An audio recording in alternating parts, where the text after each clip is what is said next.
In this video, you'll learn how to quickly create an RSS feed from Google News using a simple online tool. Start by opening the Google News website. Once you're on the Home tab, you'll be able to see all the latest news. Then, click on the Sports option. Here, you'll find all the latest sports news. Next, open New tab RSS Feed Generator option to access the feed creation tools. Then open the RSS feed section from the dropdown and click the RSS feed icon to get the latest updates from Google News.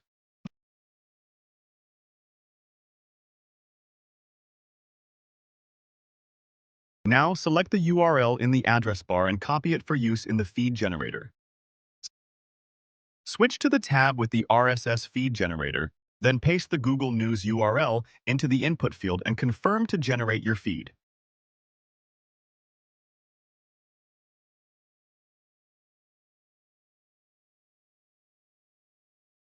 That's it, your RSS feed is ready to use. Thanks for following along.